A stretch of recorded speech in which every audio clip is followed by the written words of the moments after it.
Alors, on va maintenant entrer dans les détails en commençant par la vue 3D, qui est probablement l'endroit où on va passer le plus de temps. Une des actions élémentaires qu'on va vouloir effectuer est de faire simplement tourner la vue autour de nos objets.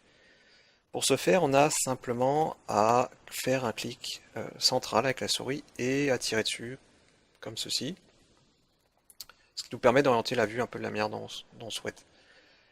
Une deuxième action élémentaire est de pouvoir zoomer sur nos objets, qu'on fait simplement en utilisant la molette de la souris, vers le haut, vers le bas, ou en appuyant sur la touche contrôle et en faisant un clic du milieu en tirant sur la souris, ce qui permet d'avoir un truc un peu plus smooth.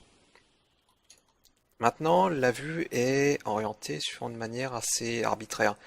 Euh, on va être probablement amené, dans certains cas, à vouloir aligner la vue sur des axes bien précis, ce qu'on va faire grâce au pavé numérique. Sur le pavé numérique, on a les touches 1, 3 et 7 qui sont assignées à cette fonction. La touche 1 nous permet d'aligner la vue suivant l'axe Y, la touche 3 suivant l'axe X et la touche 7 suivant l'axe Z. Enfin, sur le pavé numérique, on a une touche relativement importante qui est la touche 5. La touche 5 nous permet de passer du mode perspective qu'on a ici au mode projection. Le mode projection est surtout utile pour designer certaines choses. Voilà. Maintenant, ce qu'on peut voir, c'est que la caméra tourne autour d'un point qui en fait n'est pas affiché à l'écran. Ce point, pour l'instant, se trouve à peu près à l'origine du repère. Maintenant, si on voulait translater la caméra, ce qu'il faudra faire en fait, c'est déplacer ce point-là. Pour ce faire, on va appuyer sur la touche Shift gauche et cliquer avec le bouton central et tirer avec la souris. Ce qu'on fait en fait, c'est on déplace le point central de la caméra qui se trouve maintenant quelque part ici dans le plan XZ.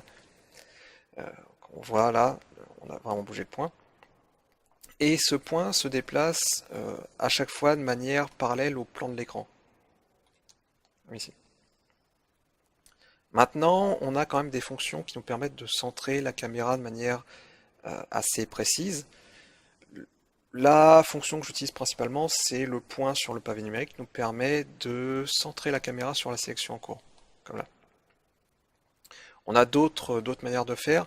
La touche origine, enfin début en français, nous permet de centrer la caméra sur le point médian de la scène, donc le point médian est calculé en fonction de la position de tous les objets. On a Alt Origine qui nous recentre sur le centre du repère. Et enfin, on a le raccourci Alt F qui va centrer la caméra sur le curseur. Alors quand on a des objets, la position définie par ceci est liée à la première intersection entre le curseur et l'objet qui est en dessous. On voit si je place le curseur ici, que je me centre, que le point pivot de la caméra est clairement au bord du coin du cube. Là. Maintenant, quelque chose de relativement important qu'on voit ici, qui est le curseur 3D. Le curseur 3D va contrôler énormément des opérations, surtout en mode édition, qu'on verra plus tard. Alors, le curseur 3D se déplace, on va dire, un peu comme le point central de la caméra. On va faire en faisant un clic gauche, on a le curseur 3D qui va se déplacer dans un plan qui est parallèle à l'écran. Maintenant, ça implique que pour placer précisément le curseur 3D, ça peut être assez compliqué. Heureusement, on a aussi des méthodes pour le placer de manière assez simple, surtout en utilisant le raccourci Shift S qui nous fait apparaître un petit menu et nous propose des manières de centrer le curseur. En général, je vais utiliser le centrage du curseur sur ce qui est sur la sélection qui est ici. Et donc on voit que le curseur est retourné à l'origine de mon cube. Maintenant, on a dans la vue 3D deux panneaux en fait. Alors un est caché, un est affiché par défaut. Le panneau de gauche qui va contenir un certain nombre d'outils qu'on va utiliser plus tard. Et le panneau de droite qui est pour l'instant caché. On peut l'afficher en cliquant sur la petite croix qui est là. Voilà. Ou simplement en appuyant sur la touche N. Pareil pour le panneau de gauche. En appuyant sur la touche T, on va soit l'afficher, soit le cacher. Et ou encore, si on veut cacher les panneaux, on a juste à tirer dessus, et elle est tirée jusqu'au bord de la fenêtre, et là qu'on voit que la croix apparaît. Ces panneaux, donc le panneau de gauche contient les outils, le panneau droit va contenir l'ensemble des coordonnées qui vont être utiles, qu'on voit ici. Aussi bien pour les positions que les rotations et les échelles. Maintenant, il y a un truc plutôt utile à connaître, et que il y a différents modes de rendu pour la vue 3D. Pour l'instant, on est en mode solide, qui est affiché là. Voilà. Donc les différents modes se sélectionnent par le bouton qui se trouve ici. On a un raccourci pratique qui est la touche Z. La touche Z va nous faire passer du mode rendu fil de fer au mode solide, simplement. Le mode rendu fil de fer va être très très utile quand il va s'agir de faire des modèles. Le mode solide est principalement utile pour avoir une idée de l'aspect de la scène et éventuellement positionner certains objets par rapport à d'autres. Maintenant, on a d'autres modes de rendu, mode texture, mode matériaux qui vont venir plus tard quand on aura appliqué des textures et matériaux aux objets. Et enfin, un mode très pratique qui est le mode rendu, qui nous permet d'avoir un rendu en temps réel. Alors bien sûr, la vue s'affiche de manière assez lente, parce que la machine est obligée de recalculer en temps réel le rendu, mais ça nous permet de voir la scène telle qu'elle serait rendue par l'éclairage ambiant, en direct et en la faisant tourner un peu comme on veut. Voilà, je vais revenir là. Maintenant, on va passer au mode objet. Alors le mode objet, voilà, la vue 3D comporte plusieurs modes de travail qu'on va trouver dans ce menu ici. Le mode par défaut est le mode objet. Le mode objet va nous permettre de placer tous nos objets. Alors, dans le mode objet, on peut sélectionner les différents objets qu'on a dans la scène. Là, pour l'instant, on a juste une caméra, une lampe et un cube. Si je voulais sélectionner la caméra, j'aurais juste à faire un clic droit dessus. Voilà, et on voit qu'elle apparaît en jaune. Donc j'ai changé ma sélection vers la lampe, la caméra, mon cube. On peut aussi sélectionner plusieurs objets en même temps en appuyant sur la touche Shift et en faisant un clic droit sur les objets. Donc on voit que le dernier objet est en jaune, tandis que les objets précédents sont en orange. Maintenant, si je voulais annuler ma sélection, il suffit d'appuyer sur la touche A désélectionne tout. De la même manière, la touche A sélectionne tout. Voilà, comme ça. On voit aussi quand je sélectionne quelque chose que la sélection apparaît dans l'outliner en haut à droite. Maintenant, une fois qu'on sait sélectionner nos objets, on va vouloir les placer. Alors, un placement de base, plutôt un déplacement de base, va être la translation. Quand on a un objet qui est sélectionné comme ça, on a juste à faire un clic, donc clic gauche si là j'ai pris parce que j'ai pris les manipulateurs, sinon avec un clic droit, voilà. Si on laisse appuyer sur le clic droit et qu'on tire dessus, l'objet se balade, il reste accroché à la souris. Ensuite, pour le positionner à un endroit, il faut faire un clic gauche.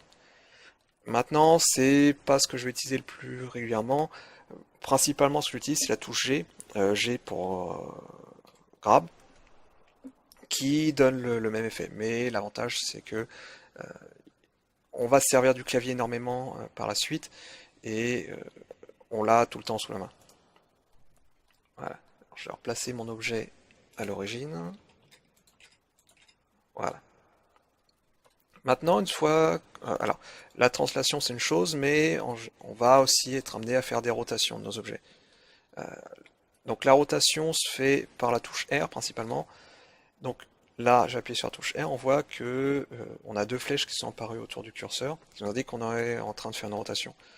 Les rotations, par défaut, se font suivant un axe qui est perpendiculaire à l'écran. Voilà, comme là. Donc si je me mets ici, on voit qu'on n'a pas du tout la même rotation que précédemment. Voilà. Maintenant, une troisième opération élémentaire, c'est l'opération d'échelle. donc l'opération d'échelle, qui est l'opération scale, qu'on active par intermédiaire de la touche S, qui vous permet de redimensionner nos objets. Ce qu'on voit, c'est que le facteur d'échelle s'affiche ici. Donc l'échelle est quelque chose qui ne fait pas partie de l'objet lui-même, pas partie du modèle, mais c'est quelque chose qui s'applique sur l'objet dans sa globalité. Ça sera relativement important plus tard. Maintenant, ce qu'on voit, c'est qu'en plein milieu de mon objet, là, il y a un point orange. Le point orange définit en fait l'origine de l'objet. Ce point peut être déplacé en utilisant le menu ici. Donc, c'est par ici, voilà. Dans les transforms, on peut changer l'origine en déplaçant, là je peux le placer sur le curseur 3D, ou je vais le remettre directement à l'intérieur de l'objet, comme ceci. Tac, center of mass, voilà. Maintenant, qui dit origine dit référentiel en fait. Chaque objet a un référentiel qui lui est propre, alors qui ne s'affiche pas là parce que, alors, on voit qu'on a trois flèches qui sont affichées là, qui sont le manipulateur. Le manipulateur, en gros, définit les axes, des axes. Ici, le manipulateur est réglé pour montrer les axes globaux. Maintenant, l'objet lui-même a un référentiel local. Alors, je vais le faire tourner, on va voir ça rapidement. Pouf. Voilà. Donc là, j'ai effectué une rotation de 32 degrés de mon objet. Mais le manipulateur n'a pas bougé. Ça vient du fait que je suis toujours réglé sur global. Si maintenant je réglais le manipulateur sur local, on voit qu'on a une rotation du référentiel qui est défini par ces trois flèches. Et ces flèches vont suivre la rotation que je vais donner à mon objet. Alors, ça va être utile juste après, parce que donc j'ai montré qu'on pouvait déplacer, faire tourner notre objet d'une certaine manière. Maintenant, c'est pas spécialement précis. On a un certain nombre de contraintes qu'on peut appliquer. Alors tout d'abord, contraintes, on va dire, en un déplacement défini, déterminé. Si je fais G, donc je déplace mon jet, on voit qu'il y a des coordonnées qui s'affichent en bas à gauche de la vue 3D. Bon, je ne peux pas mettre la souris dessus parce qu'elle fait le tour de l'écran par défaut. Voilà. Donc ces coordonnées, on va pouvoir les définir nous-mêmes, définir le déplacement nous-mêmes. Principalement, on fait ça en choisissant un axe de translation. Alors pour choisir un axe, en fait, on a juste à faire G, et ensuite donner le nom de l'axe. Donc si on veut déplacer l'objet suivant X, quand on est en mode translation comme ça, on a juste à appuyer suivant X et on voit que l'objet va se retrouver contraint dans un déplacement suivant l'axe X. Maintenant, si je voulais faire un déplacement de 4 unités suivant l'axe X, juste à faire G, X et 4. Et on voit en bas à gauche de l'écran que la coordonnée 4 a été prise en compte, et donc l'objet maintenant se situe en x égale 4. Pareil pour les autres axes, comme ça. De la même manière, pour les rotations, on peut donner des angles bien définis en faisant tourner l'objet autour d'axes bien précis. Si je veux faire tourner l'objet autour de l'axe X, donc je fais RX, comme ça, et on voit que l'objet ne tourne plus autour d'un axe qui est défini par la perpendiculaire à l'écran, mais uniquement suivant l'axe X. Donc je peux lui donner une rotation particulière, une rotation de 30 degrés. Voilà. Les angles dans Blender sont définis en degrés, principalement. Ce qui est le plus pratique quand même. De la même manière, je peux faire tourner l'objet suivant l'axe Z, donc je lui donne une contrainte suivant Z, 30 degrés encore, voilà. Donc là, j'ai déplacé mon objet, il a une orientation très spéciale, due à mes rotations, et on voit que son repère local est tout tendu. Alors, comme je disais, on peut déplacer notre objet suivant un axe, mais on peut aussi le déplacer suivant un axe particulier. Alors là, comme je suis en mode local, je vais pouvoir aussi déplacer l'objet suivant son référentiel à lui. Pour ce faire, je vais faire G. Donc si je fais X, l'objet est contraint suivant l'axe X standard, mais si je rappuie encore une fois sur X, il va être contraint suivant son propre axe X. De la même manière pour Z ou Y. Ça va être relativement pratique pour donner des orientations un peu spécifiques à ce qu'on va faire. Voilà. Alors, pour l'instant, j'ai fait mes rotations et mes mises à l'échelle de manière centrée sur l'origine de l'objet. Ce qui va nous servir beaucoup, principalement, c'est pas utiliser cette origine, mais utiliser le point pivot qu'on a là. Enfin, le curseur 3D. Le curseur 3D peut servir de pivot. Donc, pour activer ça, il faut passer par ce bouton qui va sélectionner autour de quel point les choses vont tourner, autour de quel point les transformations vont s'effectuer. Donc moi en général je vais utiliser le curseur 3D parce que c'est le plus pratique je trouve. Voilà. Et donc comme j'ai choisi le curseur 3D en point pivot, on voit que le manipulateur a sauté sur le curseur 3D. Maintenant si je fais une rotation de mon objet, il va plus tourner autour de son centre, mais il va tourner autour du curseur 3D suivant l'axe défini. Bon là c'est perpendiculaire à l'écran, mais si je le fais tourner autour de l'axe Z, comme si on voit bien qu'il tourne autour du curseur. On peut toujours utiliser bien sûr l'axe local de l'objet. Maintenant, donc on a notre objet qui est là, on va probablement pouvoir en rajouter d'autres. Donc pour ce faire, on a une liste d'objets basiques qu'on obtient en appuyant sur Shift A. Shift A va nous ouvrir ce menu et nous montrer l'ensemble des objets initiaux enfin des objets de base qu'on peut rajouter. Donc là par exemple si je rajoute un cylindre, on a un cylindre qui est apparu à l'endroit où le curseur 3D est placé. De la même manière, je vais rajouter un singe, hop, voilà. Maintenant, pour ajouter un objet, on n'est pas obligé de passer par là, on peut simplement en dupliquer un. Pour dupliquer un objet, on a juste à faire Shift D, et on voit que là, hop, j'ai un objet qui est apparu, qui à la base, dont la coordonnée initiale est la même que l'objet de départ, mais il se met directement en mode translation pour qu'on puisse le déplacer ailleurs. Voilà. Maintenant, c'est bien beau d'avoir des objets partout, mais il faut penser à les supprimer, enfin, il faut pouvoir les supprimer, donc simplement, on va sélectionner les objets et appuyer sur X, voilà, X nous demande si on veut confirmer la suppression, si on fait OK, voilà, tous nos objets sont revenus, sont partis, et je vais remettre celui-là au centre. Voilà. Maintenant, un outil qui va être plus que fondamental, ça va être le mode édition. Alors, le mode édition va nous permettre de changer nos modèles même. Pour l'instant, on a juste un cube. Voilà. Je vais passer en mode édition. Alors, soit on peut utiliser le menu qu'on a là, soit simplement appuyer sur la touche Tab. La touche Tab nous fait sauter du mode objet au mode édition. Voilà. Donc là, on est en mode édition et on voit notre cube avec les différents points qui sont là. Alors dans le mode édition, on a plusieurs modes de sélection. Par défaut, la sélection, c'est les points. On sélectionne les points comme ci, tac, tac. On peut en sélectionner plusieurs en utilisant la touche Shift comme pour sélectionner les objets. Mais on a d'autres modes de sélection.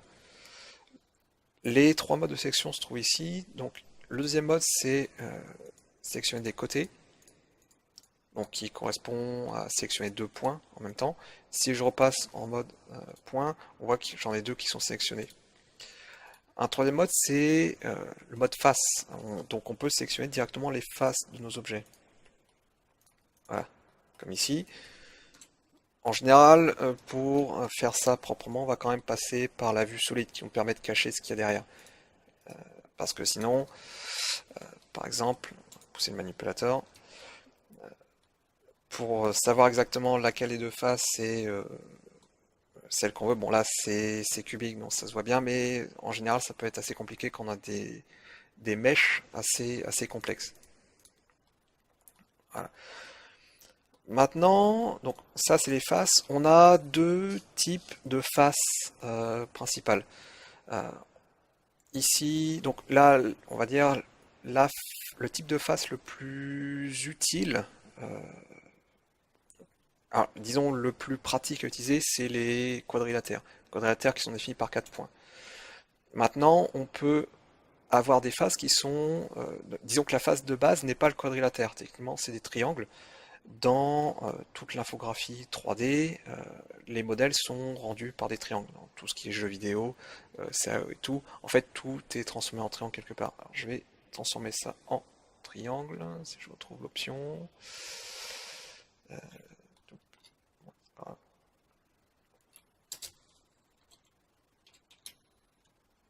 Voilà. Donc là, j'ai deux faces qui sont apparues, qui sont deux triangles. Donc on a bien des faces de type quadrilatère ou triangle. Maintenant, de la même manière que dans le mode objet, on peut déplacer nos points, nos faces, notre sélection, par des, avec des translations, leur faire des rotations ou les mettre à l'échelle.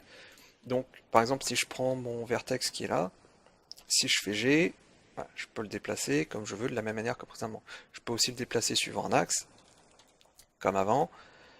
Et si mon repère local était non pas aligné avec le repère global, mais un peu tordu, je pourrais utiliser encore une fois les doubles, euh, double X pour le déplacer suivant l'axe X de l'objet lui-même. Alors c'est ce que je vais faire là, je vais faire une petite rotation, ploup.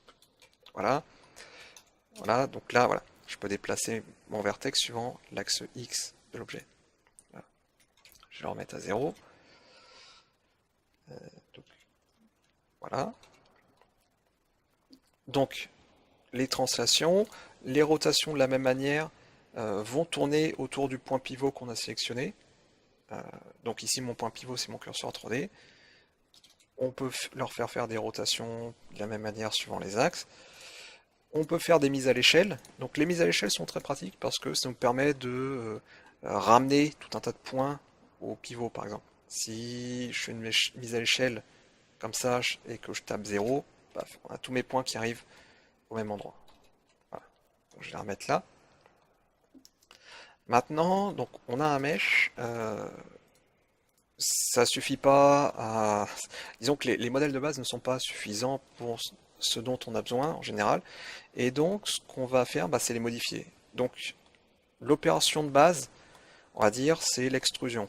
L'extrusion consiste à prendre une face ou un vertex ou un côté et à créer quelque chose de lié qui va en sortir. Bon, c'est un peu simple de le montrer. Donc là, je vais extruder par exemple ce triangle-là. Donc on active l'extrusion en appuyant simplement sur la touche E. Et j'ai un triangle qui s'extrude en créant tout un tas de faces autour pour lier à la face d'origine. De la même manière, je peux extruder un côté, tac, E, là, comme ça. Et donc on a une face qui lie le côté initial au côté final. Et je peux tout aussi bien extruder juste un vertex et on a une ligne qui va lier les deux. Voilà. Mon modèle est un peu étrange maintenant. Donc ça, c'est le truc de base. De la même manière que dans le mode objet, on peut aussi dupliquer des choses. Par exemple, là, si je sélectionne ces trois vertex et que je vais dupliquer, donc pour les dupliquer, pareil, il suffit de faire Shift D et on voit que j'ai dupliqué mes objets et je peux les déplacer directement. Contrairement au mode extrusion, le mode la duplication ne crée pas de lien avec l'objet de départ. Voilà, je vais effacer ça. Maintenant, comme avant, on peut supprimer des éléments. Donc là, je vais supprimer les rajouts qui traînent un peu autour. Donc, on a juste à les sélectionner et appuyer sur la touche X. Maintenant, la touche X nous affiche un menu un peu plus complexe que précédemment, qui va nous laisser le choix de ce qu'on veut supprimer. Donc là, je vais supprimer les vertex. Voilà. Donc je récupère un modèle un peu plus simple. Voilà. Donc ça c'est la suppression de base. Maintenant il y a un autre type de suppression qui va être plutôt utile. C'est par exemple si on fait des duplications et qu'on a des modèles qui se recouvrent. Donc par exemple, là j'ai mon modèle, je vais le dupliquer et donc j'ai un modèle supplémentaire qui apparaît que je peux déplacer. Maintenant, si je laissais le modèle supplémentaire au même endroit que le premier, en fait j'aurais plusieurs vertex qui vont se retrouver au même endroit. Ça risque de poser pas mal de problèmes. Et donc une manière de se débarrasser, on va dire, des faces qui sont redondantes, des vertex qui sont redondants à une position, ça va être de tout sélectionner, donc avec la touche A par exemple, et d'utiliser un menu spécial, enfin c'est le menu spécial, c'est son nom, qu'on active avec la touche W.